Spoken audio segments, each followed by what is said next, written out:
Dear students, எப்படி இருக்கிறீங்க? போட்டித் தேர்வுக்கு நல்ல முறையில் ப்ரிப்பேர் பண்ணிட்டு இருப்பீங்கன்னு நினைக்கிறேன். நாம இன்னைக்கு பார்க்க இருக்குது என்ன அப்படின்னு சொல்லியாச்சுன்னா, அயனிச் சமநிலை அயோனிக் ஈக்லிபிரியம் பகுதியில் தாங்கல் கரைசல்கள் பஃபர் சொல்யூஷன் பார்ட் 2. இந்த பார்ட் 2ல நம்ம என்ன பண்ண போகிறோம், என்ன கண்டுபிடிக்க போகிறோம் அப்படின்னா, அந்த தாங்கல் கரைசலில் pH மதிப்பை எப்படி கண்டுபிடிக்கிறது, அதற்குரிய ஹெண்டர்சன் சமன்பாடு என்ன, அதை பயன்படுத்தி போட்டித் தேர்வில் கேட்கக்கூடிய கொஸ்டினை நம்ம இன்னைக்கு பார்க்க போகிறோம். நல்ல கவனமாக பாருங்க. முதல்ல உங்களுக்கு தாங்கல் கரைசல் அப்படின்னா என்னன்னு தெரியும். உங்களுக்கு தாங்கல் கரைசல் அப்படின்னு சொல்லும்போது ஏதாவது நமக்கு ஒரு அமிலம் ஆசிட் H+ அல்லது காரம் OH- இதை சேர்க்கும்போது அதோட pH மதிப்பு மாறாமல் இருந்தால் அதை நம்ம என்ன சொல்கிறோம், தாங்கல் கரைசல்கள் அப்படின்னு நம்ம சொல்கிறோம். நல்லா பாருங்கள். ஸோ சிறிதளவு அமிலம் அல்லது காரம் சேர்க்கும்போது pH மதிப்பு மாறாமல் உள்ள கரைசல்கள். உங்களுக்கு தெரியும், there is no change in pH value after the addition of small amount of acid or base. நல்லா ஞாபகம் வச்சுருப்பீங்க நீங்கள். இப்போ நமக்கு ஒரு தாங்கல் கரைசல் என்றால் என்ன நமக்கு தெரிஞ்ச விஷயம்தான். வலிமை குறைந்த அமிலம் ஒரு வீக் ஆசிட், அதனுடைய இணை காரம் கான்ஜுகேட் பேஸ். ஓகே, இந்த ரெண்டும் சேர்ந்தது நமக்கு என்னது, ஒரு தாங்கல் கரைசல். அதே போல் வலிமை குறைந்த காரம் அதோட இணை அமிலம் weak base and is conjugate acid. இந்த ரெண்டும் சேர்ந்தது தான் நமக்கு என்னது, தாங்கல் கரைசல் பஃபர் சொல்யூஷன். குறிப்பாக சொல்லதா இருந்தால் ஒரு வீக் ஆசிட் அதோட நமக்கு கான்ஜுகேட் ஸ்பேஸ், அதாவது ஒரு சால்ட்டுன்னு சொல்லலாம். அது அந்த சால்ட் எதில் இருந்து கிடைக்கணும் அப்படின்னு சொல்லியாச்சுன்னா நமக்கு கண்டிப்பாக அது ஸ்ட்ராங் பேஸோட சால்ட்டாக இருக்கணும். அந்த வீக் ஆசிட்டோட ஸ்ட்ராங் பேஸ் ரியாக்ட் பண்ணி கிடைத்த சால்ட்டாக இருக்கணும்.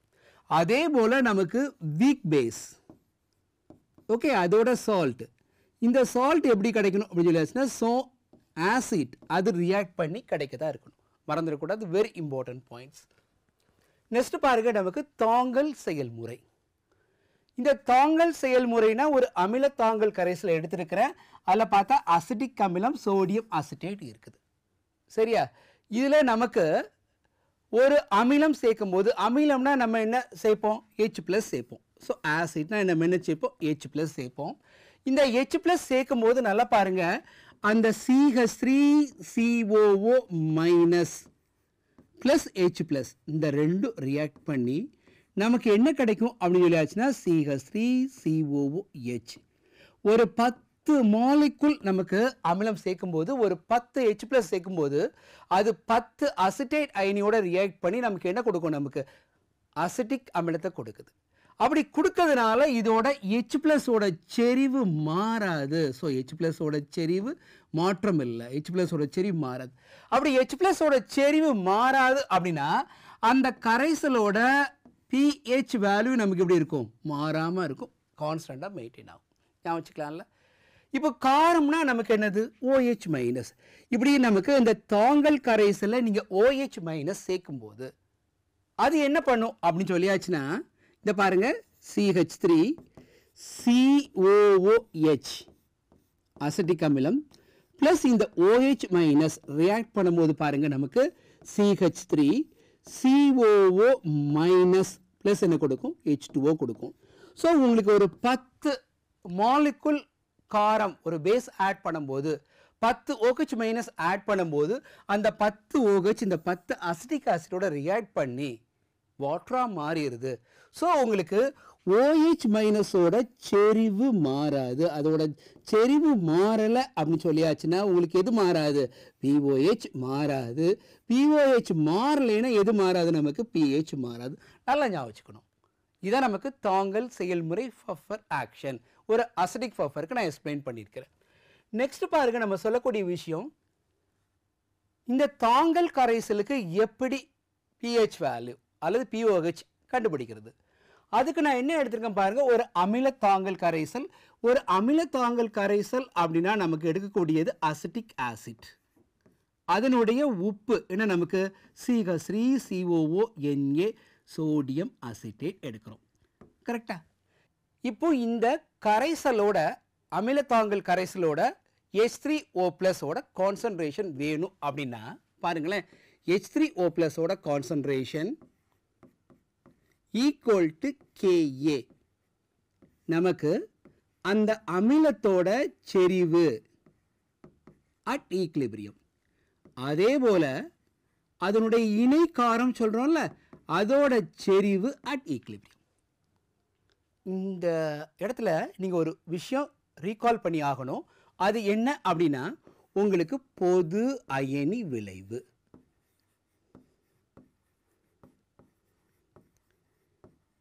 இந்த பொது அயனி விளைவுனா என்ன? நம்ம எடுத்தது ஒரு அமில தாங்கல் கரைசல் அசிட்டிக் அமிலம். அதை நம்ம நீரில் போடும்போது பாருங்க CH3CO மைனஸ் H+ கொடுக்கும்.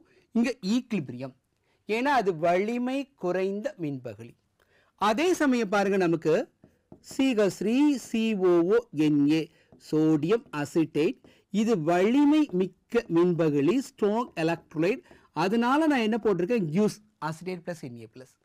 இந்த இடத்துல நமக்கு பாருங்க இந்த ஈக்லிபிரியத்துக்கு வலது பக்கம் நமக்கு இந்த அசிட்டேட் அயனியோட செறிவு அதிகமாக இருக்கு.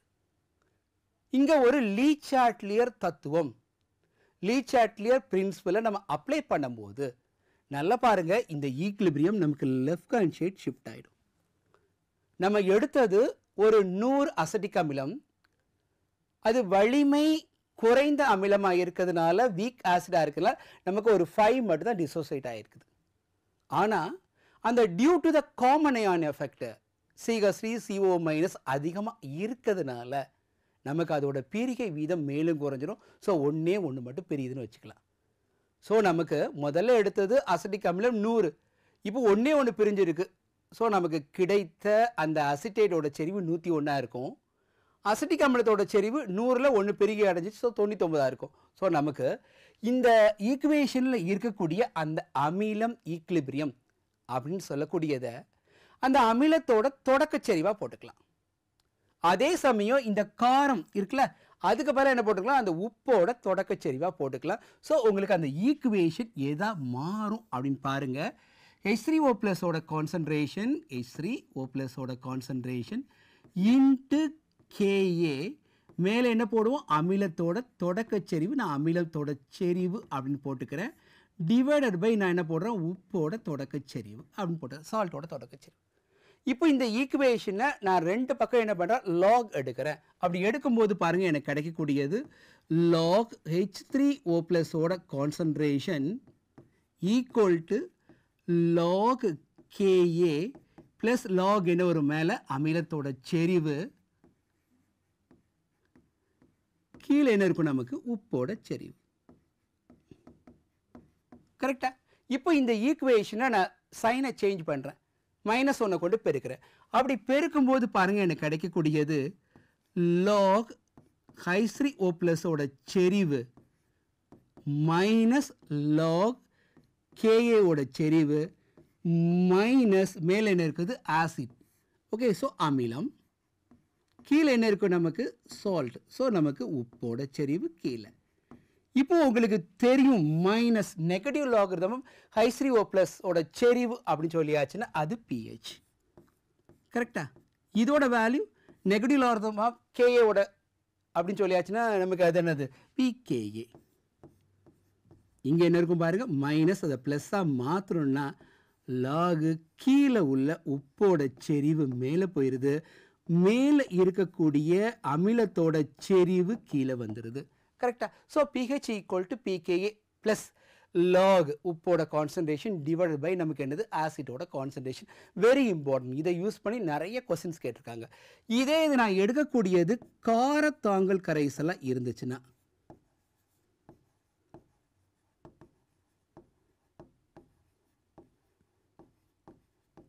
எனக்கு என்ன கிடைக்கும் பாருங்க, POH that's equal to PKB plus log மேலே உப்போட செறிவு, கீழே என்ன வரும் நமக்கு காரத்தோட செறிவு. மறந்துடக்கூடாது, வெரி இம்பார்ட்டன்ட். இந்த 2 ஃபார்முலாஸ் ரொம்ப முக்கியம். இதை வச்சு நமக்கு நிறைய சம் பார்க்க போகிறோம். பாருங்கள், நமக்கு காம்படிட்டிவ் எக்ஸாமில் ஒரு கேட்ட ஒரு கொஸ்டின் இப்போ நம்ம பார்க்க போகிறோம். என்ன கொடுத்துருக்காங்க பாருங்க 0.1 மோலார் அசிட்டிக் அமிலம், அதே மாதிரி 0.1 மோலார் சோடியம் அசிட்டன் சேர்ந்து உருவாகும் தாங்கல் கரைசலோட pH மதிப்பு என்ன, pKயோட வேல்யூ கொடுத்தாச்சு. ஸோ கொஸ்டினில் கொடுத்துருக்கக்கூடிய விஷயங்கள் என்ன அப்படின்னு சொல்லியாச்சுன்னா, முதல்ல பாருங்க அசிட்டிக் அமிலம் CH3COOH அமிலத்தோட செறிவு கொடுத்துட்டாங்க. என்ன கொடுத்துருக்காங்க அமிலத்தோட செறிவு அப்படின்னா 0.1 மோலார், அது கொஸ்டினில் கொடுத்துருக்குறாங்க. கரெக்டா? அதே போல் நமக்கு CH3COONA சோடியம் அசிட்டேட், அதாவது உப்போட செறிவு. இந்த உப்போட செறிவு என்ன கொடுத்துருக்காங்க பாருங்கள் நமக்கு 0.1 மோலார், அதுவும் 0.1 தான். அதே போல் நமக்கு என்ன கொடுத்துருக்காங்க pKயோட வேல்யூ கொடுத்துட்டாங்க 4.75 கொடுத்தாச்சு. கொஸ்டினில் கேட்டிருக்கக்கூடியது pH என்னன்னு கேட்டிருக்காங்க. உங்களுக்கு ஹெண்டர்சன் ஈக்குவேஷன் நல்லா தெரியும். என்ன தெரியும் நமக்கு pH that's equal to pKa plus log, மேலே வர வேண்டியது அந்த உப்போட செறிவு, கீழே வர வேண்டியது நமக்கு என்னது அமிலத்தோட செறிவு. அவ்வளோதானே? ஸோ இங்கே பாருங்கள் நமக்கு pH equal to pKa கொஸ்டினில் இருக்குது 4.75. ஓகே 4.75 போட்டாச்சு. லாகு உப்போட செறிவு கொஸ்டினில் கொடுத்துருக்காங்களா, என்ன கொடுத்துருக்காங்க 0.1. அதே போல் அமிலத்தோட செறிவு இருக்குதா 0.1 இருக்குது. ஸோ 0.1 0.1 இந்த ரெண்டும் நமக்கு என்ன ஆகிடும் கேன்சல் ஆகிடும். ஸோ உங்களுக்கு கிடைக்கக்கூடியது log 1. So pH that's equal to 4.75. Okay plus என்ன இருக்குது log 1 அப்படின்னு இருக்கும். log 1ஓட வேல்யூ 0. ஸோ உங்களுக்கு pH that's equal to 4.75. So உங்களுக்கு pH equal to 4.75 அப்படின்னு வந்திருக்கக்கூடியதான் நமக்கு சரியான பதில். கொடுத்துருக்கக்கூடிய 4 ஆப்ஷன்லையும் பாருங்கள் எந்த ஆப்ஷன் கரெக்டாக இருக்குது, 4th option. So that's correct. Okay so ரொம்ப எளிதான கொஸ்டின் தான், அந்த ஃபார்முலா மட்டும் நமக்கு தெரிஞ்சிருந்தால் போதும். நெக்ஸ்ட் கொஸ்டின் பாருங்கள், நமக்கு இந்த கொஸ்டினில் நமக்கு கொடுத்துருக்கக்கூடிய விஷயம் நமக்கு 0.1 NH4OH. ஸோ நமக்கு அந்த NH4OH அப்படிங்கிற காரத்தோட செறிவு கொடுத்துருக்காங்க. காரத்தோட செறிவு நமக்கு என்ன அப்படின்னு சொல்லியாச்சுன்னா 0.1 N நார்மாலிட்டியில் கொடுத்துருக்காங்க. அதனால் ஒன்றும் இல்லை நமக்கு, ஏன்னா கேன்சல் ஆகிடும் ரெண்டும். ஸோ அதே போல் நமக்கு இந்த NH4Cl அமோனியம் குளோரைட் அதோட செறிவு உப்போட செறிவு நமக்கு கொஸ்டின்லேயே கொடுத்துருக்குறாங்க. என்ன கொடுத்துருக்காங்க 0.1 நார்மல் கொடுத்தாச்சு. ஸோ நமக்கு என்ன கொடுத்துருக்காங்க வேறு pHயோட வேல்யூ கொடுத்துட்டாங்க. என்ன கொடுத்துருக்காங்க பாருங்கள் 9.25 கொடுத்துட்டாங்க. ஸோ என்ன கேட்டிருக்காங்க நமக்கு pKbயோட வேல்யூ என்ன, இதுதான் நமக்கு கொஸ்டினில் கேட்டிருக்காங்க. ஸோ நமக்கு இங்கே எடுத்தது காரத்தாங்கல் கரைசல், ஒரு வலிமை குறைந்த காரம் ப்ளஸ் அதனுடைய உப்பு இருக்குது. ஸோ அப்போ நமக்கு என்ன இருக்கும், நமக்கு pOH தான் கண்டுபிடிக்க முடியும். ஆனால் கொஸ்டினில் நமக்கு என்ன கொடுத்துருக்காங்க pH கொடுத்துருக்காங்க. ஸோ நமக்கு pOH that's equal to எப்படி போடுவோம், நமக்கு 14 மைனஸ் நமக்கு என்னது pH, அந்த ஃபார்முலா யூஸ் பண்ணிக்கிறோம். So 14 minus 9.25. ஸோ போடும்போது நமக்கு கிடைக்கக்கூடிய அந்த pOH வேல்யூ 4.75. அதை கண்டுபிடிச்சிட்டோமா? ஸோ நமக்கு இங்கே ஹெண்டர்சன் ஈக்குவேஷனை யூஸ் பண்ணும்போது pOH that's equal to பாருங்கள் நமக்கு pKb ப்ளஸ் என்ன போடுவோம், நமக்கு log போடுவோம். மேலே வர வேண்டியது உப்போட செறிவு சால்ட்டோட கான்சன்ட்ரேஷன், கீழே வர வேண்டியது காரத்தோட செறிவு. கரெக்டாக? ஸோ நமக்கு pOHோட வேல்யூ நமக்கு என்னது தெரியுமா, நமக்கு pOHோட வேல்யூ கண்டுபிடிச்சிருக்கிறோம். So that pOH that's equal நமக்கு 4.75. ஸோ 4.75 pOHக்கு பதிலாக போட்டேன். pKbயோட வேல்யூ அதுதான் நமக்கு கொஸ்டினில் கேட்டிருக்காங்க. ஸோ அந்த pKb அப்படியே போட்டுட்டேன். ப்ளஸ் என்ன போடுறோம் பாருங்கள் லாகு உப்போட செறிவு என்ன கொடுத்துருக்காங்க பாருங்கள் நமக்கு 0.1. ஸோ 0.1. அதே போல் காரத்தோட செறிவு நமக்கு என்னது 0.1. ஸோ 0.1 0.1 கேன்சல் ஆகிடும். log 1 log 1ஓட வேல்யூ 0. log 1ஓட வேல்யூ 0 அப்படின்னு சொல்லியாச்சுன்னா நமக்கு pKb that's equal to என்ன இருக்கும், நமக்கு 4.75. ஸோ 4.75 இருக்கக்கூடிய ஆன்சர் எதுன்னு பாருங்கள் 1 செகண்ட். ஸோ செகண்ட் ஆப்ஷனில் தான் 4.75 இருக்குது, அதுதான் கரெக்ட். ஓகே, நெக்ஸ்ட் கொஸ்டின் பாருங்க. நமக்கு கொடுத்துருக்கூடிய விஷயம், ஒரு தாங்கல் கரைசலில் B மைனஸ் POH செறிவு சமமாக இருக்குது. அதாவது காரத்தோட செறிவும் உப்போட செறிவும் சமமாக இருக்குன்னு கொடுத்துட்டாங்க. வேற என்ன கொடுத்துருக்காங்க பாருங்க, கேபியோட வேல்யூ 10⁻⁻10 கொடுத்துட்டாங்க. என்ன கேட்டிருக்காங்க, தாங்கல் கரைசலோட pH மதிப்பு என்னன்னு கேட்டிருக்காங்க. ஸோ கொஸ்டினில் கொடுக்கக்கூடிய விஷயம் என்ன, முதல்ல பார்க்கக்கூடிய விஷயம் நமக்கு, ஸோ நமக்கு அந்த தாங்கல் கரைசலில் இந்த காரத்தோட செறிவும் அதோட உப்போட செறிவும் சமன்னு கொடுத்தாச்சு. ஓகே, ஸோ இது உங்களுக்கு தெரியும். அதுக்கப்புறம் என்ன கொடுத்துருக்காங்க பாருங்கள், நமக்கு கேபியோட வேல்யூ என்னன்னு கொடுத்துருக்காங்க, 10⁻⁻10. ஸோ கேபியோட வேல்யூ 10⁻⁻10 அப்படின்னு சொல்லியாச்சுன்னா உங்களுக்கு தேவையான விஷயம் நமக்கு என்னென்னா PKB தேவை. that's equal to negative logarithm of base 10 10⁻⁻10. So இதோட வேல்யூ என்னென்னா ப்ளஸ் 10 இன்ட்டு log என்ன வரும் 10 10. ஸோ log 10 10 ஒன்றுனா ஸோ உங்களுக்கு அது ப்ளஸ் 10 கண்டுபிடிச்சாச்சா. ஸோ நமக்கு இந்த ஒரு வலிமை குறைந்த காரம் அதனுடைய உப்பு அப்படின்னு சொல்லியாச்சு நம்ம என்ன ஹெண்டர்சன் சமன்பாடை யூஸ் பண்ணி கண்டுபிடிக்க முடியும், POH கண்டுபிடிக்க முடியும்.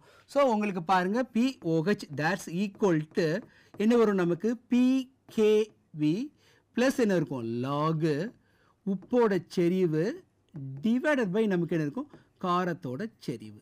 ஓகே, ஸோ அடுத்தால் நமக்கு POH that's equal to பாருங்க நமக்கு இந்த PKBயோட வேல்யூ 10, நான் 10 போட்டாச்சு. லாகு உப்போட செறிவு நமக்கு என்ன அப்படின்னு சொல்லியாச்சுன்னா V மைனஸ், அதே போல் காரத்தோட செறிவு POH. ஓகே, கான்சன்ட்ரேஷன் இந்த ரெண்டும் ஈக்குவல் அப்படின்னு சொல்லிட்டாங்க. ஸோ இது நமக்கு கேன்சல் ஆகிடும். ஸோ அது log 1 ஈக்குவல் நமக்கு என்ன 0 ஆகிடும். ஸோ உங்களுக்கு POH that's equal to நமக்கு 10. உங்களுக்கு கொஸ்டினில் கேட்டிருக்கக்கூடிய விஷயம் pH கேட்டிருக்காங்க. ஸோ இந்த ரெண்டுக்குள்ள ரிலேஷன் உங்களுக்கு தெரியும், pH plus POH that's equal to 14 தெரியும். ஸோ நமக்கு தேவையான விஷயம் pH that's equal to 14 minus நமக்கு என்னது POH, அதாவது 14 minus 10 that's equal to 4. So நமக்கு கொடுத்துருக்கக்கூடிய 4 ஆப்ஷனில் 4 அப்படிங்கிறது கரெக்டு. 4 இருக்கக்கூடிய சாய்ஸ் என்னென்னு பாருங்கள், நமக்கு 4th ஆப்ஷனாக இருக்குது. ஸோ இதுதான் நமக்கு சரியான பதில். ஓகே, நெக்ஸ்ட் கொஸ்டின் பாருங்கள். நமக்கு இந்த கொஸ்டினை பொறுத்த வரைக்கும் கொடுத்துருக்கக்கூடிய விஷயம், தாங்கல் கரைசலில் நமக்கு என்ன கொடுத்துருக்காங்க பாருங்கள், அந்த உப்போட செறிவு கொடுத்துட்டாச்சு 0.0025. அதே போல் நமக்கு காரத்தோட செறிவு கொடுத்துட்டாங்க 0.15 அப்படின்னு கொடுத்துட்டாங்க NH4OH செறிவு. ஓகே, ஸோ pH வேல்யூ என்னன்னு கேட்டிருக்காங்க, PKB கொடுத்தாச்சு. ஸோ கொஸ்டினில் கொடுத்துருக்கபடி பார்த்தாச்சுன்னா நமக்கு NH4Cl அதாவது உப்போட செறிவு என்ன அப்படின்னு சொல்லியாச்சுன்னா நமக்கு உப்போட செறிவு that's equal to என்ன கொடுத்துருக்காங்க பாருங்கள், நமக்கு 0.0025 ஓகே மோல் அப்படின்னு கொடுத்துட்டாங்க. அதே போல் நமக்கு காரத்தோட செறிவு NH4OH அந்த காரத்தோட செறிவு என்ன அப்படின்னு கொடுத்துருக்காங்க, பேஸோட செறிவு கொஸ்டினில் கொடுத்துருக்கூடிய விஷயம் பாருங்கள், நமக்கு that's equal to 0.15 மோல் அப்படின்னு கொடுத்தாச்சு. ஓகே, ஸோ நமக்கு அதே போல் என்ன கொடுத்துருக்காங்க, PKB கொடுத்தாச்சு, அதோட வேல்யூ 4.74 அப்படின்னு கொடுத்துட்டாங்க. ஓகே, ஸோ நமக்கு அந்த ஹெண்டர்சன் ஈக்குவேஷனை யூஸ் பண்ணி நம்ம என்ன கால்குலேட் பண்ணலாம் அப்படின்னு சொல்லியாச்சுன்னா POH கால்குலேட் பண்ணலாம். POH that's equal to PKB plus என்ன போடுவோம், நமக்கு லாகு மேலே வர வேண்டியது உப்போட செறிவு, கீழே வர வேண்டியது நமக்கு என்ன வரும், நமக்கு காரத்தோட செறிவு அப்படின்னு நமக்கு இருக்கும். ஸோ நமக்கு POH that's equal to பாருங்கள், நமக்கு PKBயோட வேல்யூ 4.74 ப்ளஸ் உங்களுக்கு லாகு இங்கே உப்போட செறிவு என்ன கொடுத்துருக்காங்க பாருங்கள் 0.0025 டிவைட் பை நமக்கு என்ன இருக்கு பாருங்கள் 0.15. இதோட வேல்யூ என்ன அப்படின்னு பார்த்தாச்சுன்னா 1 டிவைடட் பை நமக்கு என்ன வரும் 60 அப்படின்னு வரும். அதாவது நல்லா பாருங்கள், POH that's equal to உங்களுக்கு 4.74 ப்ளஸ் log 1 மைனஸ் என்ன வரும் log 60 அப்படின்னு இருக்கும். கரெக்ட் தானே, log 1ஓட வேல்யூ 0. ஸோ நமக்கு இதோட வேல்யூ பாருங்கள் 4.74 என்ன போடணும் நமக்கு இங்கே 0 மைனஸ் 1.78 அப்படின்னு நம்ம போடலாம். இப்போ பாருங்கள், இந்த 4.74லேருந்து 1.78 கழிச்சிங்கன்னா உங்களுக்கு வரக்கூடியது 2.96. கொஸ்டினில் கேட்டிருக்கக்கூடிய விஷயம் நமக்கு என்ன கேட்டிருக்காங்க, கொஸ்டினில் pH கேட்டிருக்காங்க. So pH that's equal to பாருங்கள் நமக்கு என்ன வரும் 14 மைனஸ் நமக்கு pOH தட்ஸ் ஈக்குவல் டு என்ன வரும் 14 மைனஸ் 2.96 அப்படின்னு இருக்கும். ஸோ 14லேருந்து 2.96 கழிச்சாச்சுன்னா நமக்கு கிடைக்கக்கூடியது என்ன அப்படின்னா 11.04 அப்படின்னு கிடைக்கும். ஸோ 11.04 இருக்கக்கூடிய ஆன்சர் தான் கரெக்டு. ஸோ 4 ஆப்ஷனில் எதில் இருக்குன்னு பாருங்கள், ஃபர்ஸ்ட்டில் இருக்குது. So that is correct answer 11.04. Correct தானே? நெக்ஸ்ட் பாருங்கள், நமக்கு இந்த கொஸ்டினில் கொடுத்துருக்கக்கூடிய விஷயம் 50 ml of 0.1 molar sodium acetate அதை கொடுத்தாச்சு. அதே அளவில் பாருங்கள், அதே 50 ml 0.01 மோலார் அசிட்டிக் அமிலம் கொடுத்துட்டாங்க. ஓகே, இதோட pH வேல்யூ என்னன்னு கேட்டிருக்காங்க, pKயோட வேல்யூ கொடுத்தாச்சு. ஸோ உங்களுக்கு கொடுத்துருக்கக்கூடிய விஷயம் என்ன அப்படின்னு சொல்லியாச்சுன்னா நமக்கு நல்லா பாருங்கள், கொடுத்துருக்கக்கூடிய விஷயம் நமக்கு முதல்ல உப்போட செறிவு, அதாவது சோடியம் அசிட்டேட்.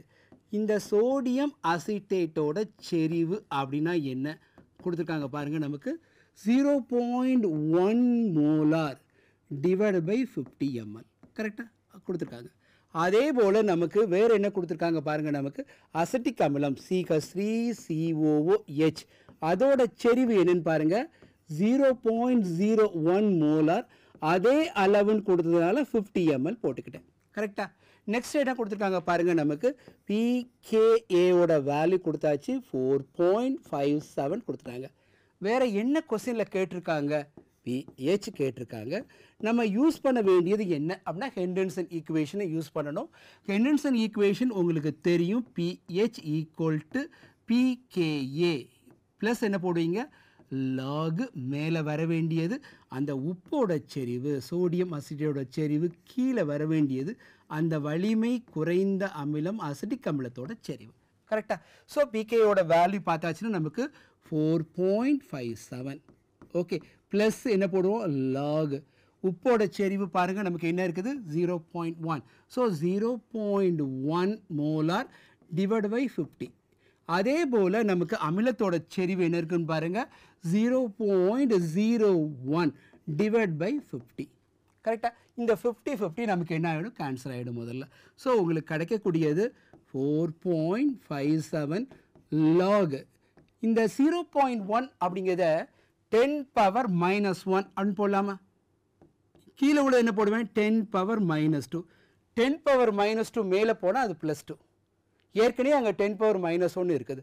ஸோ நமக்கு -1 + 2னா அங்கே 10 அப்படின்னு சொல்லி இருக்கும். ஸோ உங்களுக்கு பாருங்கள் 4.57 ப்ளஸ் என்ன போடுவோம் log 10. log 10ஓட value 1. கரெக்டான டு த பேஸ் 10 அதை போல். ஸோ இங்கே நமக்கு log 10ஓட value 1. So 4.57 + 1.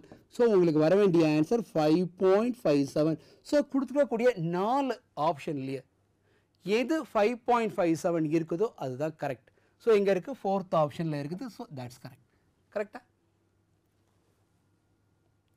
Next question பாருங்கள், நமக்கு இந்த கொஸ்டினில் கொடுத்துருக்கக்கூடிய விஷயம் நமக்கு டிசோசியேஷன் கான்ஸ்டன்ட் 1 × 10⁻⁴ கொடுத்தாச்சு.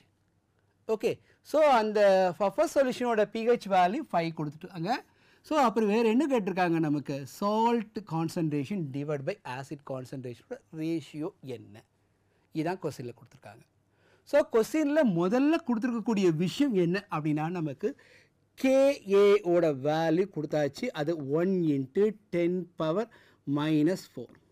இப்போ நீங்கள் என்ன கண்டுபிடிக்கணும், இதோட pKaவோட வேல்யூ கண்டுபிடிக்கணும். ஸோ pKaவோட வேல்யூ உங்களுக்கு தெரியும், நெகட்டிவ் லாகிரிதம் ஆஃப் KAவோட இது இன்டு த பேஸ் 10. ஸோ நமக்கு பாருங்கள் மைனஸ் லாகு பேஸ் 10 10⁻⁴. இது இங்கே வரும்போது அது +4 லாகு நமக்கு எனக்கு 10 பேஸ் 10 இருக்குது. ஸோ அதோட வேல்யூ லாக் 10 பேஸ் 10ஓட வேல்யூ 1. ஸோ உங்களுக்கு +4. ஸோ உங்களுக்கு pKயோட வேல்யூ 4ன்னு கண்டுபிடிச்சிட்டீங்க. கரெக்டாக.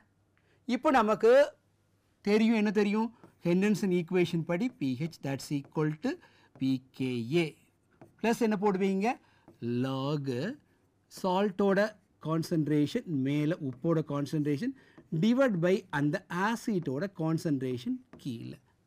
கொஸ்டினில் என்னெல்லாம் கொடுத்துருக்காங்க பாருங்கள், pH வேல்யூ 5 அப்படின்னு கொடுத்தாச்சு. ஸோ 5 உங்களுக்கு pKயோட வேல்யூ நான் என்ன கண்டுபிடிச்சிருக்கிறேன் 4 கண்டுபிடிச்சிருக்கேன். So that's equal to 4 plus log சால்ட்டோட கான்சன்ட்ரேஷன் டிவைடட் பை நமக்கு என்ன வரும் ஆசிட்டோட கான்சன்ட்ரேஷன் கீழே இருக்குது. கரெக்டாக இல்லையா? So 5 minus 4 that's equal to log சால்ட்டோட கான்சன்ட்ரேஷன் கீழே என்ன இருக்கும் நமக்கு ஆசிட்டோட கான்சன்ட்ரேஷன். ஸோ கான்சன்ட்ரேஷன் ஸ்கொயர் ப்ராக்கெட்டில் போட்டுக்கலாம். இப்போ நமக்கு நல்லா பாருங்கள், இதோட வேல்யூ 1, இங்கே log சால்ட்டோட கான்சன்ட்ரேஷன் கீழே என்னது ஆசிட்டோட கான்சன்ட்ரேஷன். ஓகே 1 அப்படிங்கிறத நான் எப்படி எழுதலான்னு பாருங்களேன். log 10 to the base 10 that's equal to log இங்கேயும் 10 இருக்குதானே சால்ட்டு அதோட கான்சன்ட்ரேஷன் டிவைட் பை நமக்கு என்ன இருக்கும் நமக்கு ஆசிட்டோட கான்சன்ட்ரேஷன். கரெக்டாக? இப்போ log 10 ரெண்டுலேயும் காமனாக இருக்குது, எடுத்துடுங்க. ஸோ 10 ஈக்குவல் டு சால்ட்டோட கான்சன்ட்ரேஷன் டிவைடட் பை நமக்கு என்ன இருக்கும் ஆசிட்டோட concentration.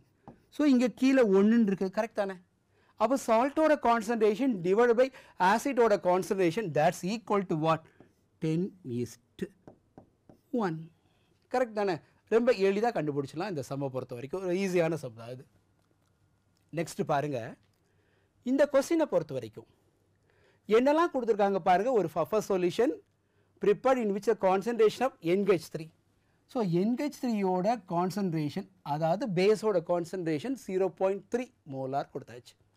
Okay, concentration of NH4 plus அதாவது சால்ட்டோட கான்சன்ட்ரேஷன் கொடுத்துட்டாங்க, அது 0.2 மோலார். இப்போ ஈக்லிபிரியம் கான்ஸ்டன்ட் ஆஃப் கேபியோட வேல்யூ கொடுத்துட்டாங்க, அது என்ன கொடுத்துட்டாங்க 1.8 × 10⁻⁵. என்ன கேட்டிருக்காங்க உங்களுக்கு? கேட்டிருக்கக்கூடிய விஷயம் pH கேட்டிருக்காங்க. ஸோ நம்ம ஸ்டெப் பை ஸ்டெப்பாக நம்ம போகணும்.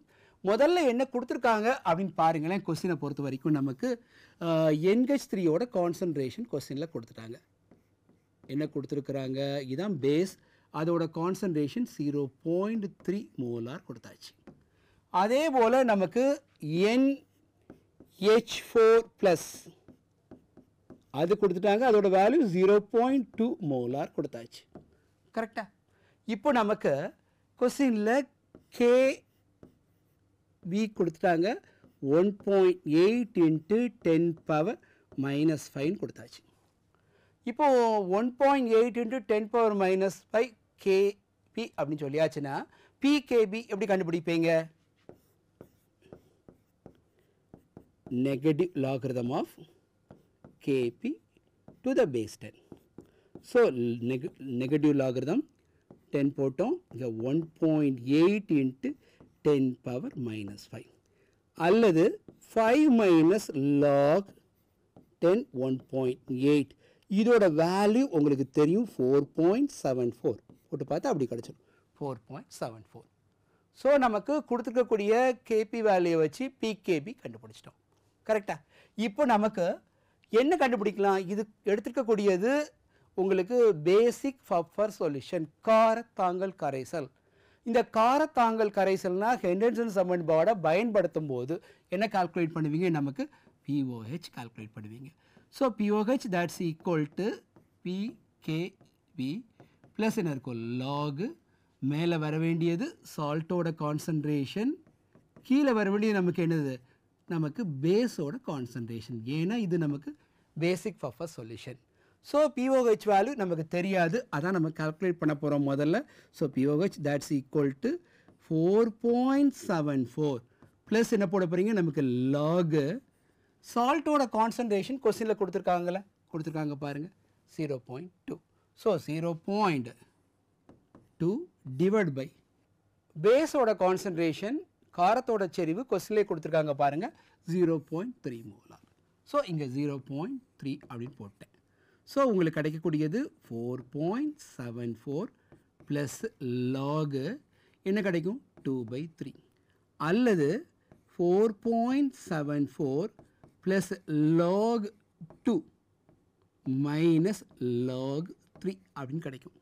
அல்லது 4.74 லாக் 2ஓட வேல்யூ உங்களுக்கு தெரியும் 0.3010 மைனஸ் இந்த லாக் 3ஓட வேல்யூ என்ன அப்படின்னா 0.4771. ஸோ உங்களுக்கு இந்த 4.74 ப்ளஸ் பாருங்கள் இங்கே போட்டு காமிக்கிறேன் 4.74 ப்ளஸ் நம்ம என்ன பண்ணோம் 0. நம்ம என்ன போடுறோம் 3010. இது ஆட் பண்ணுங்கள் உங்களுக்கு கிடைக்கக்கூடியது 10 இங்கே 4 இங்கே 0 இங்கே எனக்கு 5.04. அதில் இருந்து நம்ம எதை கழிக்கிறோம் பாருங்கள் 0.4771. இதை கழிக்கும்போது பாருங்கள் நமக்கு ஸோ இங்கே 9 இருக்கும், இங்கே 10 இங்கே 3 இருக்கும். ஸோ இங்கே 3னா நமக்கு என்ன வரும் 6 வரும். இங்கே நமக்கு 9 இது போச்சா 5. ஸோ இங்கே நமக்கு 4 இருக்கும். ஸோ நமக்கு 4.56. ஸோ நமக்கு கிடைக்கக்கூடிய ஆன்சர் என்னென்னா 4.56 அப்ராக்சிமேட்டாக போட்டுக்கிட்டோம். கரெக்டாக நமக்கு பிஓஹெச் கால்குலேட் பண்ணிட்டோம். கொஸ்டினில் கேட்டுக்கக்கூடியது பிஹெச் கேட்டிருக்காங்க. ஸோ நமக்கு தேவையான விஷயம் என்ன அப்படின்னா pH that's equal to 14 minus pOH. அதாவது 14 மைனஸ் 4.56. 14லேருந்து 4.56 சப்ராக்ட் பண்ணால் என்ன கிடைக்கும் அது பார்த்துனோமே. ஸோ 14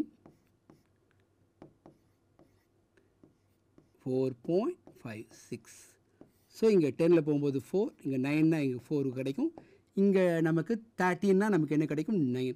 ஸோ 9.44 அல்லது 9.44க்கு பக்கத்தில் இருக்கக்கூடிய ஆன்சர் கரெக்டாக இருக்கும். ஸோ 4 ஆன்சரையும் பாருங்கள் உங்களுக்கு செகண்டில் என்ன இருக்குது 9.43. இதுதான் நமக்கு சரியான பதில். நல்லா ஞாபகம் வச்சுக்கலாம்ல ஸ்டூடெண்ட்ஸ். இந்த வீடியோவில் இருந்து தாங்கல் கரைசல் என்றால் என்ன அதை நம்ம கற்றுக்கிட்டோம். தாங்கல் கரைசலோட pH வேல்யூவை கண்டுபிடிக்கக்கூடிய அந்த ஹெண்டர்சன் சமன்பாடை எப்படி வருவிக்கிறது அதை நம்ம தெரிஞ்சுக்கிட்டோம். அந்த ஹெண்டர்சன் சமன்பாடை பயன்படுத்தி அதாவது pH equal to pKa plus log சால்ட்டோட கான்சன்ட்ரேஷன் டிவைட் பை ஆசிடோட கான்சன்ட்ரேஷன் அதை யூஸ் பண்ணி நமக்கு காம்படிட்டிவ் எக்ஸாமில் கேட்டிருக்கக்கூடிய சம்மை எப்படி கால்குலேட் பண்ணுறது. இதில் கூடுதலாக நமக்கு அந்த pH கொடுத்துருந்தா பிஓஹெச் எப்படி கால்குலேட் பண்ணுறது, அதுக்குள்ள relation pH equal to 14 minus pOH அப்படிங்கிற ரிலேஷனை பயன்படுத்துவது எப்படி அதெல்லாம் தெரிஞ்சுக்கிட்டோம். இந்த வீடியோ உங்களுக்கு ரொம்ப யூஸ்ஃபுல்லாக இருக்கும்னு நினைக்கிறேன். Thank you students.